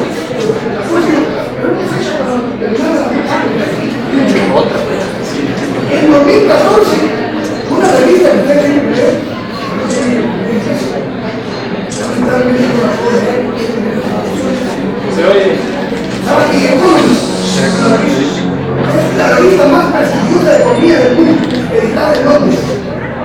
En 2014, la revista The Economist nos incluyó a Guatemala en la lista de países con alto riesgo de exclusiones sociales. ¿Otra vez el mercado? ¿Por qué existe el contrabando? Porque la gente no puede comprar productos del mercado formal. Se mete el contrabando porque tiene más acceso a comprar. ¿Por qué pagas? Porque es el acceso barato para la gente que no tiene ingresos. Entonces puede ir del mercado, pero hay que regular que nadie sea dueño del mercado. Así como el Estado no puede controlar el Estado, el mercado tampoco puede un privado ser dueño de todo el mercado, porque estamos hablando de monopolios y hacen lo que quieren. Entonces, ¿por qué hay desigualdad en Guatemala? Porque este sistema, faltan algunas cosas que son generados por una desigualdad que es más ofensiva que la pobreza. Porque la pobreza es la falta de acceso a un ingreso que le permita vivir con mejor y con dignidad a la gente. Pero la desigualdad es peor. Es parte de la desigualdad.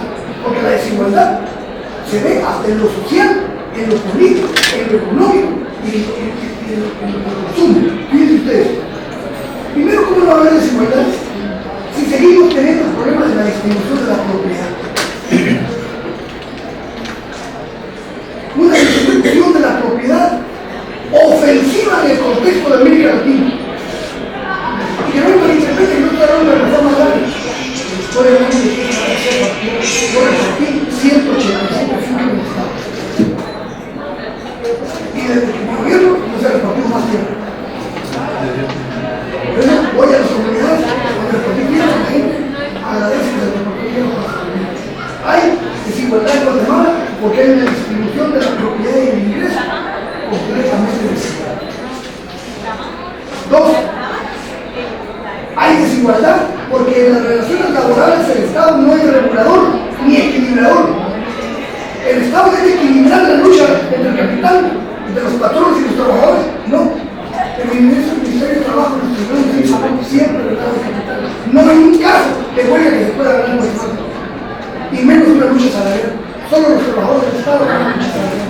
Los privados jamás. Ni sindicatos hay ya en las empresas privadas. Tres, los consumidores en una economía cerrada pagan precios altos y de productos de mala calidad. Yo voy a contar una cosa. En el carro un día hay un mujer, en la claro que no van a necesitar. Tiene que haber competencia también en la televisión. Porque por eso tenemos una televisión tan mediocre, porque no hay competencia. Slim quería meterse a los teléfonos, a la televisión en medio, y le dijo al gobierno, pero tú tienes que permitir. Tú te quieres meter en la televisión, pero tienes que permitir que la televisión también se meta en la televisión. Ah, no. Solo él se puede meter en los campos de los demás, pero no se puede meter en el campo de uno. Las reglas claras es reciprocidad. Y por eso en una televisión había una operación de cambio de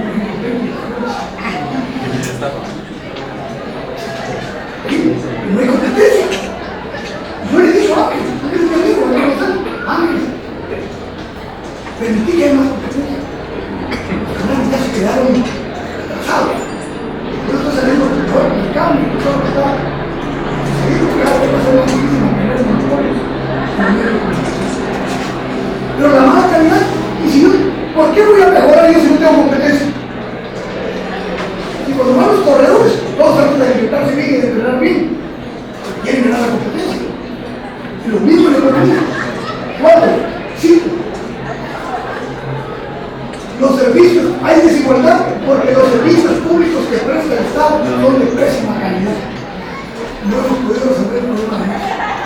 El problema de la salud pública. Hay desigualdad porque el presupuesto del Estado recae en los sectores medios y bajos. De la clase media para abajo pagamos el 75% de los ingresos del Estado. Y el capital solo paga el 80%.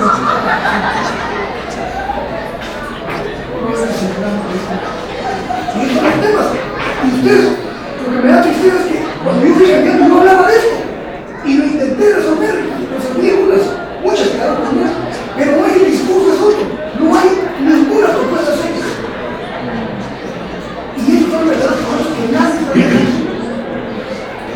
Hay desigualdad porque el sistema bancario le presta al que tiene y no al que necesita. ¿Y para qué va a prestar? Por la gran deuda pública. ¿Para qué necesita prestar? Alguien dijo que se llama acá.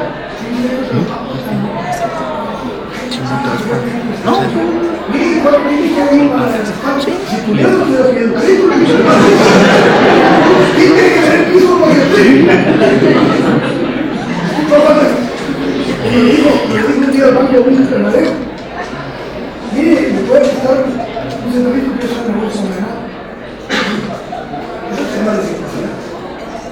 ¿Y qué tiene que ver para hacer la tasa?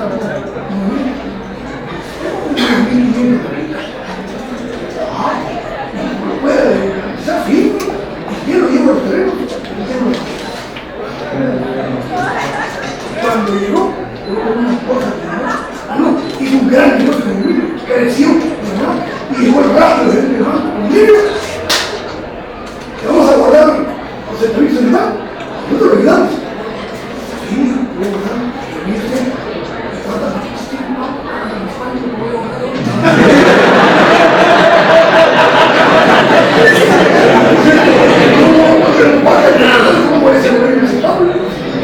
Como si le preguntaron a él también, que no tiene por qué competir. La política agrícola, ya vamos a terminar así, la política agrícola es igualdad en un país, porque la política agrícola, la política que hace el Estado, parece que todo lo que hace el Estado es política. La política agrícola beneficia a la gran propiedad y a las grandes empresas y no al campesinado público. Un ejemplo sencillo, y podríamos tener una conferencia sobre eso, lo que hicieron con el Ministerio de Agricultura. Hay este Ministerio de Agricultura muy grande, 8, la mitad de trabajadores para la calle, azul, que no teníamos por qué tener silos, Indeca tenía silos para guardar granos en caso de crisis. Todos los países modernos del mundo tienen grandes almacenes y grandes silos, pero multimillones, que pueden aguantar en crisis y producir alimentos 6 meses o un año. Y los silos que tenía el Ministerio de Agricultura se los prendieron a los agricultores privados. Yo los quise recuperar y no pude. Absurdo. ¿Cómo es posible que renuncie el Estado a tener granos para poder distribuir a los campesinos y poder manejar en caso de crisis o de especulación, tener capacidad para meter granos? ¿Cómo hace en Estados Unidos? En Estados Unidos, ¿saben ustedes que en el mundo la agricultura moderna se subsidia con cerca de 1.500 millones de dólares diarios? En la alimentación, y aquí al revés. Aquí haciendo pedazos la institución que tiene que garantizar la autonomía alimentaria, es el Ministerio de Agricultura. Y ya no digamos lo de las minas y todo el desmadre que hay, no solo los efectos ambientales terribles que no tienen control, sino que pagan el 10% de regalías.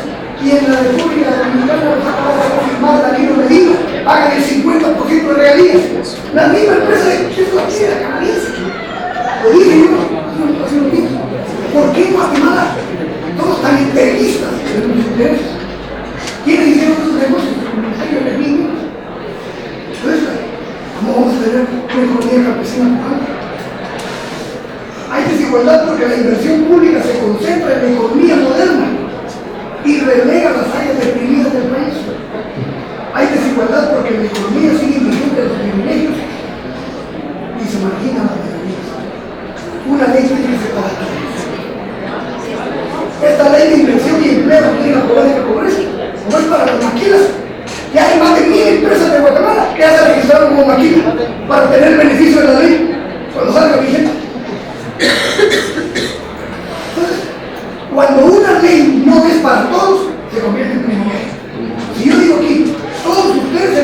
saben tal cosa, vennos aquel. Es un privilegio. Y ese es el problema aquí. La supervisión fiscal, fíjense ustedes lo que hace la SAT. La supervisión fiscal se le hace a los pequeños y a los medianos empresarios, pero los grandes son intocables. Una tortillería que le va a sacar todo el día. Una empresa de reparación de bicicletas. Pero no entran a los grandes. Hasta en eso hay desigualdad. Hay desigualdad porque los subsidios, las subvenciones, las deducciones, las exoneraciones y las devoluciones de impuestos recaen siempre en los que tienen gran influencia en el Estado. Esa reforma constitucional hay que quitar todas esas exoneraciones que tiene la Constitución. En las funciones del presidente dice, una de las funciones del presidente, perdonar las multas por no pagar impuestos. ¿Qué dice? Yo lo perdoné, una sola multa. Y me presionaban y ofrecían. Ahora, y la devolución del IVA. El Ministerio de Finanzas devuelve 1.500 millones al año a los que ni siquiera exportamos, solo el papel. Hay que cancelar eso. Porque por donde busquen, está debilitado el Estado. Hay desigualdad porque la competencia en el sistema político se basa ahora en la capacidad financiera. Ya no hay debate ideológico. Terminamos ahorita. Hay desigualdad porque se sigue manteniendo la discriminación en el país por el idioma y el color de la piel o el género. Es una realidad en todas las instituciones privadas y públicas. Hay desigualdad porque en el sistema de justicia prevalece la discriminación, la exclusión y la prevaricación. Justicia para los ciudadanos. Fíjense ustedes, no fui acusado del tipo de lavado, y le decía una señora, me dijo, señor, disculpe, yo soy una empresa que está aquí en Marejales, soy de origen venezolano. Usted vivió con los viviendas, tenemos una entrevista, tenemos 14 correos, estamos aquí, dígame cuál es su asunto para ver, aquí le hago acompañarme. Ya terminamos de pagar la pena y no nos sueltan porque no tenemos cómo pagar la pena. En ningún país del mundo por deudas y por multas cometen la cárcel común, solo en Guatemala. Y lo fui a ver y llevé a una gente del Ministerio Público y digo, es una barbaridad, así dice la ley de la mano. Que aunque cumplan la pena, si no han pagado la multa, se quedan presos, violando el principio legal de que el que cumple la pena no tiene por qué seguir. Hay una fecha, no tiene por qué seguir. Eso es el sistema judicial que tenemos. Hay desigualdad porque las débiles políticas sociales tienen carácter electoral y partidista. ¿Qué es lo que quieren hacer muchos políticos? Seguir repartiendo lo que hay que hacer. Esa no es política social. Política social es invertir para que la gente tenga capacidad de producir y de una vida digna, no que le regalen. Esa es una política social en la que hacen incluso en Estados Unidos. Digan a Obama, imagínate lo que ha hecho Obama. Esa cosa del Obama Kerry. Acaba de contar un libro. ¿Qué opinas del Obama Kerry? Todos estamos con Obama. Sabes que nació una hija y le quitaron 2 meses y mi vecino nació a los 6 meses. Está viva mi hija. Y la cuenta era $280,000 y solo pagué $800 de seguro gracias a Obama. ¿Cómo vamos a estar felices? Los trabajadores de la clase media en Estados Unidos no están con ellos ricos. Y la cripto viene más fuerte por mí. Hay cosas buenas en Estados Unidos. Ya quisiéramos compartirlo. Y finalmente, porque en plena crisis, la desigualdad es tan desigual en el país, y en plena crisis los costos recaen sobre las mayorías. Y cuando hay auge, los beneficios se concentran en las minorías. O sea, cuando nos va mal, va mal a todos. Y cuando va bien, le va bien a un grupito. Tenemos un problema de viabilidad como país. Y yo creo que si nos ponemos los cambios, vamos a cambiar. Yo le conté una cosa, yo creo que no le voy a cualquier cosa. Pero nos estamos en el problema. Yo estoy aquí. Muchas gracias.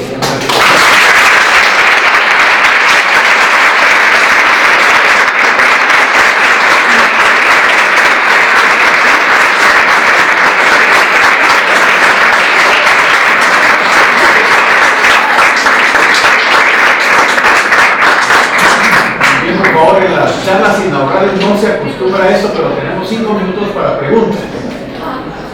Sabemos que dentro de la maestría de formulación y evaluación de proyectos, a las 10 hay otro curso, ¿verdad? Sí. Entonces, esto de alguna manera, pues, vamos a perder unos minutitos, pero creo que vale la pena. La retroalimentación de información entre el ponente y ustedes es vital. Tenemos 5 minutos para que ustedes puedan preguntar. Muchas gracias por sus preguntas.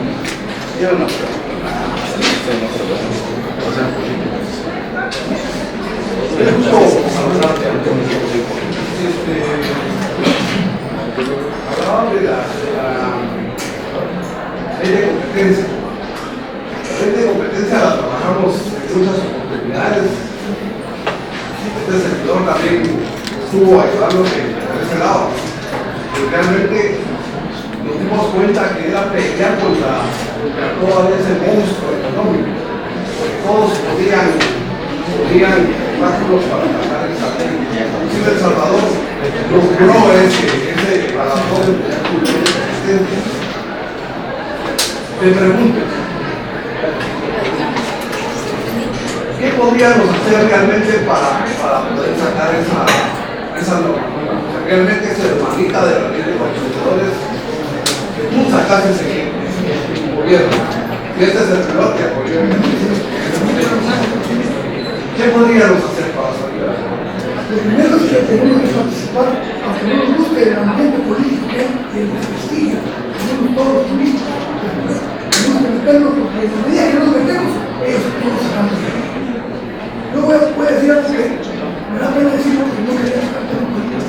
Estoy, pues no he visto a mi hijo, estoy queriendo sacar una cuarta opción con 2 candidatos a la presidencia y la presidencia. Intachables, grandes economistas que saben lo que hay que hacer en el Estado, que compartimos todo esto.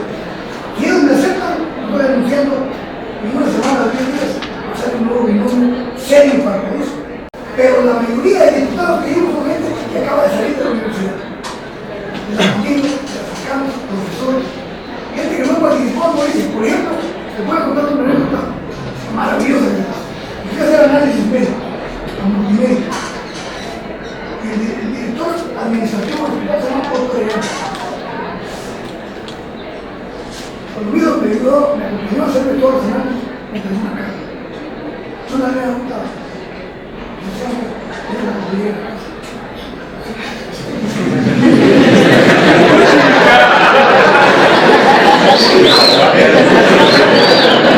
¡Qué pollo, dijo!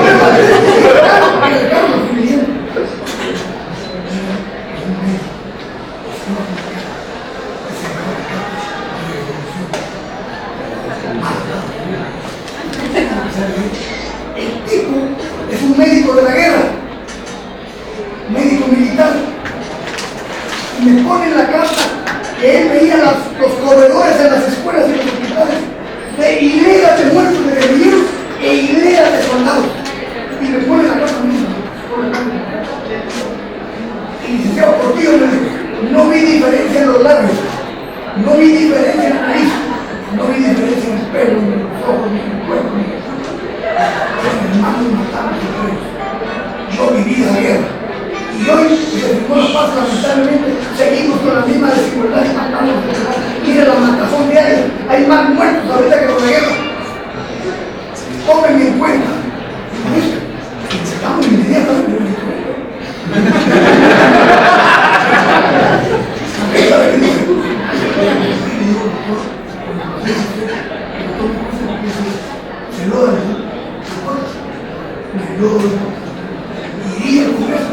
iría al Congreso, y su carrera, pero mis hijos deben ser un mejor plazo. Si logro los proyectos, varios médicos, gente que no se ha metido nunca por ahí. Por eso llevo el 80% de jóvenes y 20% de gente experimentada. Está bien visto, para que haya esa mezcla. Porque el Congreso es la mejor escuela de aprendizaje político que puede existir. Esa ley está ingresada porque están pisteados los diputados no saben.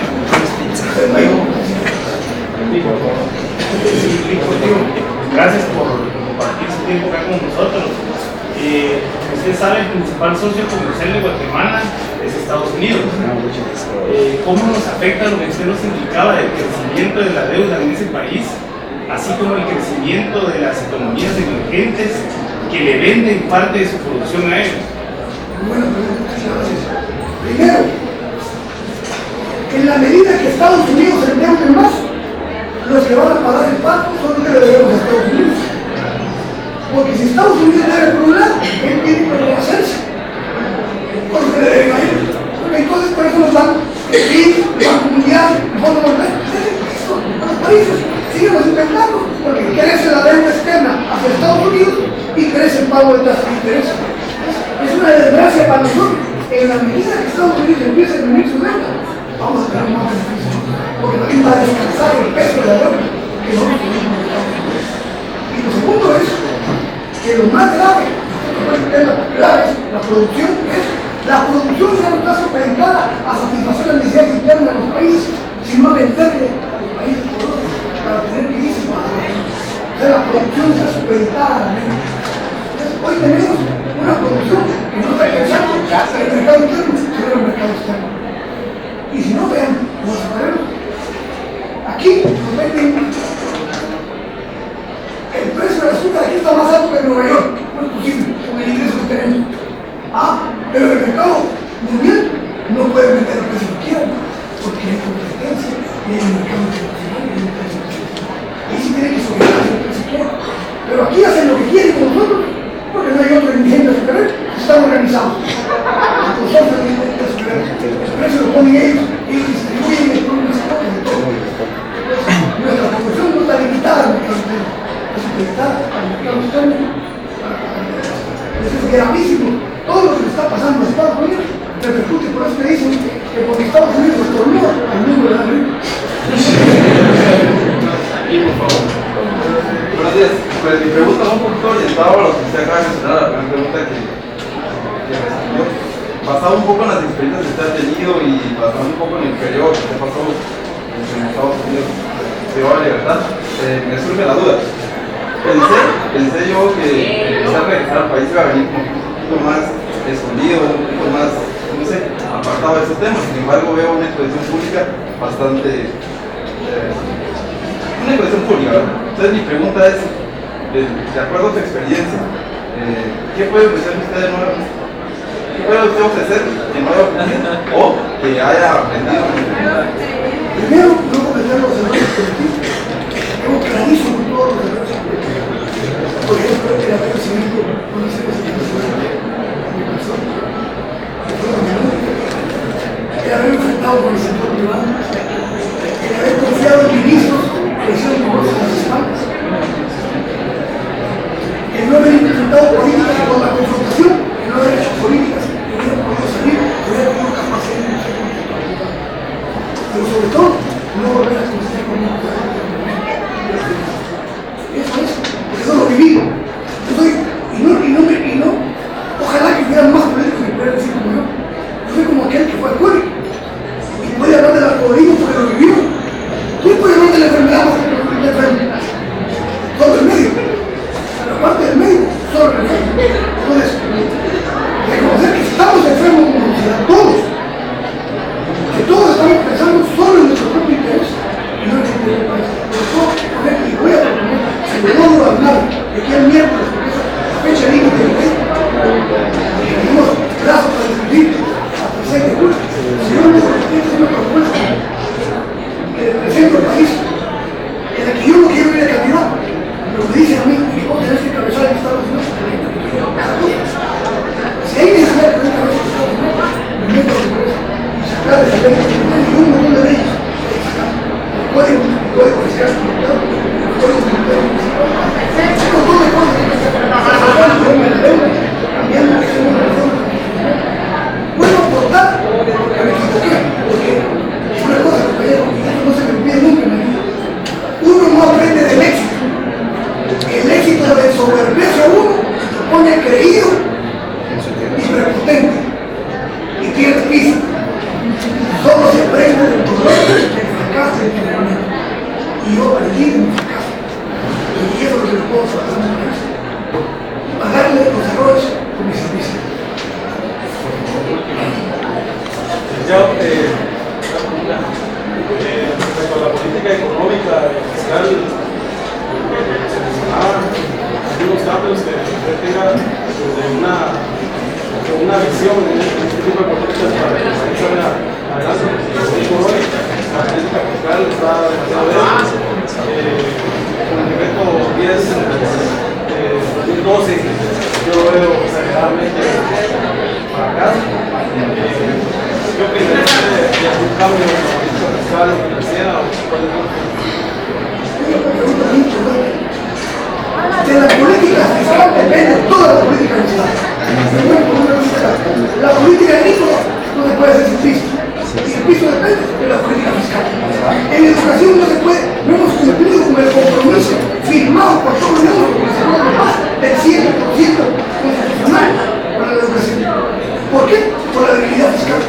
Seguridad, porque en el espíritu no hay seguridad. Todo depende de la política fiscal.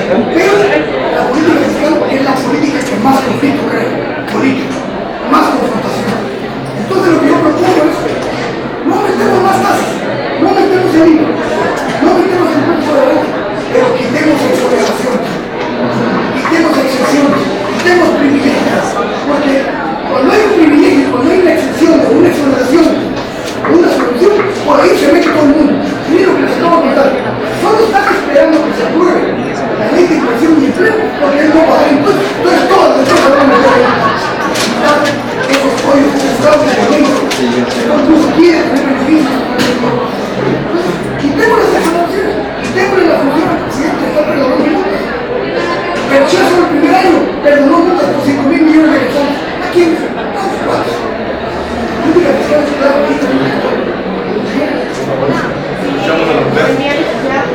Existe en la actualidad un plan nacional de desarrollo que en él se presenta las desigualdades y las inequidades que históricamente han atravesado este país. Entonces mi pregunta era si usted conocía respecto a ese plan y si entre sus ideas plantean considerarlo, porque ha sido un esfuerzo, algunos de ustedes han sido un esfuerzo.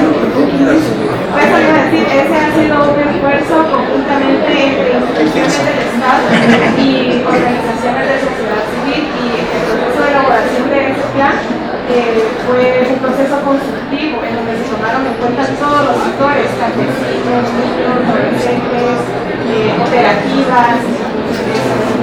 Sí. Plan Nacional de Desarrollo. Es el Plan Nacional de Desarrollo CATUM 2030. Lo hace la Secretaría de la Gobernación. Supuestamente con una participación participativa de todos los sectores.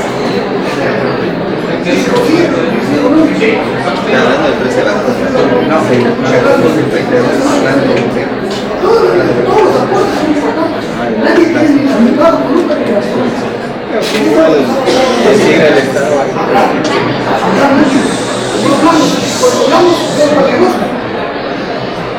país lo originado el negocio. Muchas gracias. Última pregunta, por favor.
Primero, esa ley no tiene. Yo le he hecho esfuerzo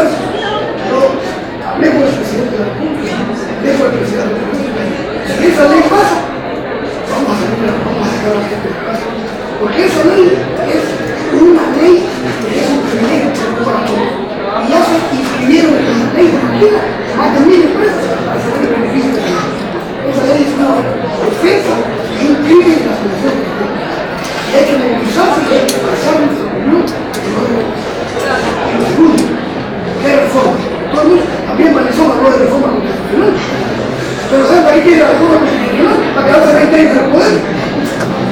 Bueno, Chávez. Entonces, esta es una reforma constitucional. ¿Cuáles son? Aquí quiero contar una anécdota, porque miren, por eso, lástima que no se me cualquiera.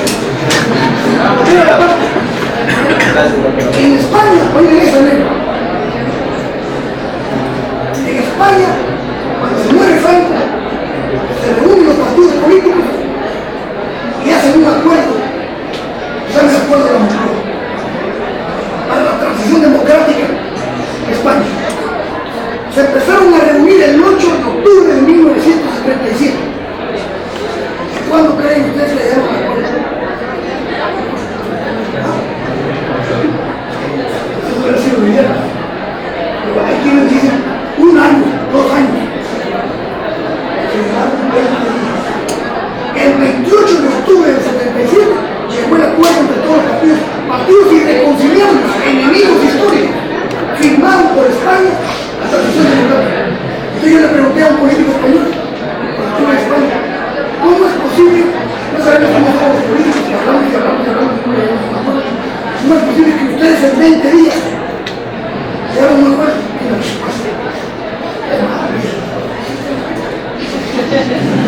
No te dijeron. Dice, las palabras textuales que conquistó yo las tengo grabadas en memoria. No tratamos de resolverlo todo, solo nosotros. Pero aquí, a la plaza queremos una revolución. Y uno, cambiando todo, y mientras más puntos de discusión hay, menos de acuerdo hay. Entonces, miren que linda respuesta, no tratamos de resolverlo todo, solo lo esencial. Hablando de la reforma constitucional, cambiemos todo lo esencial. ¿Cuál es lo esencial? Uno, la reforma a la ley electoral de partidos políticos. No tenemos partidos políticos, tenemos empresas de negocios. Se ven las administraciones. Un diputado que tiene que pagar 8 millones por su diputación, ¿qué va a llegar a hacer el Congreso? A reponerse dinero. Está degenerado el sistema político. Surgen partidos políticos y llegan al poder y desaparecen. Tenemos que crear que hay una forma de país. Lo mismo que se crea el Congreso con los diputados, una reforma de la ley electoral. Primera reforma constitucional. Segundo, la reforma a las comisiones de postulación. Es una vergüenza. Se negociaron las Cortes Supremas de Justicia como se negocian los aguacates en el mercado sagrado. Una vergüenza es que algunos magistrados dicen que degenerado totalmente el sistema judicial. Segunda reforma. Tercera reforma. La reforma financiera para resolver el problema de la deuda. Hay que ver cómo se quita ese. No dejar abierto el chorro para que vaya a la empresa del Estado, pero buscar una medida intermedia entre el crédito cero y la reforma fiscal. Tiene que haber una reforma fiscal, tiene que hacerse bien hacia el Estado. Por lo tanto, para darle esa facultad que se no paga impuestos. La ley de servicio civil. No tenemos un Estado profesional, porque todo el mundo viola lo poco que es el servicio civil, ponen en contra a quien quieren sin ninguna capacidad. No hay servicio civil en el Estado. Y lo trajo la ley de contrataciones. En la medida, oigan esto, y lo hizo Correa, alguien lo iba a Correa consigo. Sí. ¿Y qué hizo? Resulta que de cada 100, cada 100 dólares llegaste al Estado, solo llegaba realmente 30 al verdadero beneficiario, porque en las comisiones se iba a 30 y en el sobreprecio de lo otro, para que ganara el funcionario y el empresario. Entonces, ¿qué hizo Correa? Sí, porque quiere cambiar las cosas.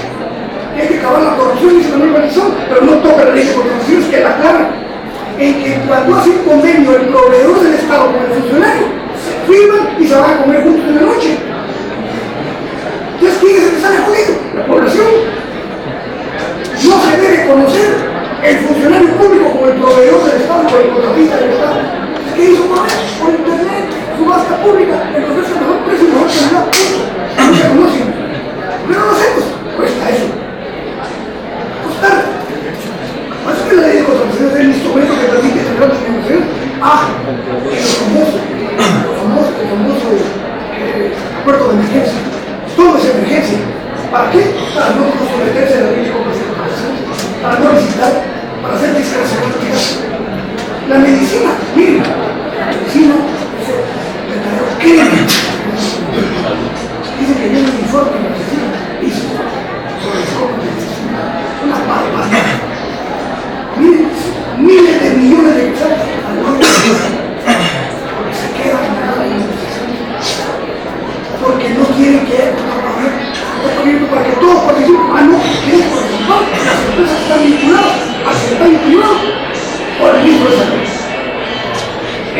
gustaría cambiar la ley. Y ahí paremos, porque si queremos meter otros, no salimos. Gracias, por favor.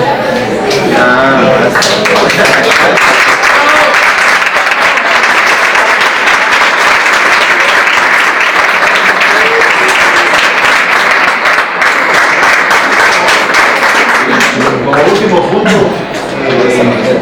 darles al director de la Escuela de Posgrado, el licenciado Carlos Valladares, que tiene unas palabras para ustedes y para el expositor. Primero, muchas gracias a este tío y a ustedes como estudiantes de la Escuela de Posgrado. Para nosotros hemos iniciado un proceso de sistematización a partir del año pasado, en donde queremos traer a representantes de esta sociedad, no solo desde el punto de vista político, desde el punto de vista académico, sino que queremos traer gente que realmente comparta con nosotros sus experiencias y conocemos un poco de su vida académica. Y creo que eso me motivó mucho para traerlo acá. Y se lo agradezco mucho en nombre de la escuela, en nombre de la Universidad San Carlos. Queremos esa sistematización, traerlos para las elecciones inaugurales, como en este caso de este momento, estamos iniciando el ciclo académico de nuestra escuela, especialmente la maestría de comunicación de proyectos, y queremos también traerlos al cierre de elecciones del cierre. Creo que es importante que nosotros como estudiantes, nosotros como docentes, conozcamos también la experiencia y las buenas lecciones de una persona y una figura como el maestro.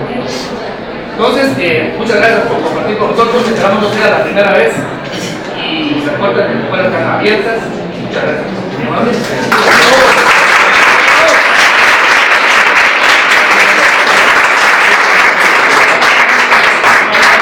Para el deportivo hemos preparado un diploma de agradecimiento, ¿no? Que dice así, no permite leerlo. Universidad de San Carlos de Guatemala, Facultad de Ciencias Económicas, Escuela de Estudios de Posgrado, otorga el presente diploma de reconocimiento a Alfonso Portillo Cabrera por su participación en la conferencia Guatemala, un proyecto de vida, un enfoque de las ciencias económicas, impartida de la Escuela de Estudios de Posgrado de la Facultad de Ciencias Económicas de la Universidad de San Carlos, otorgado de Ciudad Universitaria los 3 días del mes de mayo del año 2015.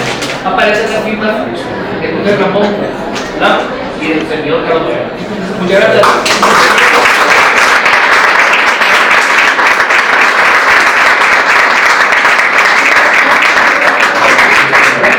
Gracias.